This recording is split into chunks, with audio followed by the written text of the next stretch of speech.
Sarvamanthan news महाराष्ट्रामध्ये आपलं स्वागत. पाहूयात आजच्या टॉप 10 हेडलाईन्स. पंतप्रधान नरेंद्र मोदी आज संध्याकाळी देशाला संबोधित करणार. उद्यापासून लागू होणाऱ्या जीएसटीच्या नव्या स्लॅबच्या संदर्भात संवाद साधण्याची शक्यता.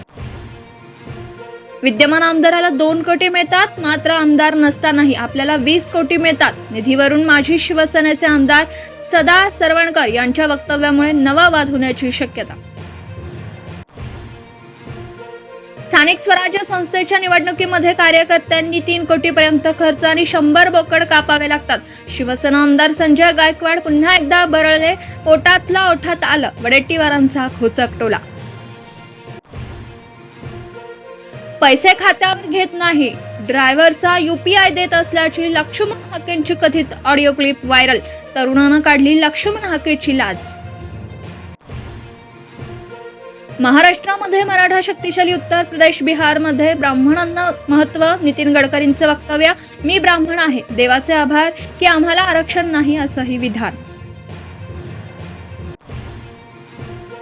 आंतरवाली सराटीमध्ये मनोज जरांगे यांच्या बैठकीत मधमाशांचा अचानक हल्ला. अनेक कार्यकर्त्यांना मधमाशांचा चावा. बैठकीच्या ठिकाणी गोंधळाचं वातावरण.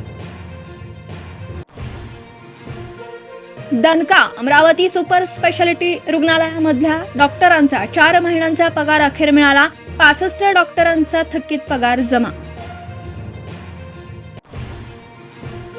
मे 2026 मध्ये होणारी नीट परीक्षा संगणकावरती आधारित होण्याची शक्यता.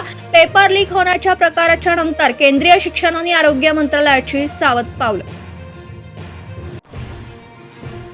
जपानमधील ऑस्का वर्ल्ड बिझनेस एक्स्पो 2025 मध्ये महाराष्ट्राचा डंका. उदय सामंत यांच्या हस्ते महाराष्ट्र पॅव्हेलियनचे उद्घाटन. जगभरातील उद्योजकांचा सहभाग. अमेरिकेकडून H-1B व्हिसासाठीचे नवीन नियम आजपासून लागू. नवीन अर्जदारांना मोजावे लागणार 88 लाख रुपये. जुन्या H-1B व्हिसाधारकांना नवे नियम लागू नाहीत, अमेरिकेचं स्पष्टीकरण. सार्वमंथन न्यूज महाराष्ट्राला लाईक करा, शेअर करा, सबस्क्राईब करा.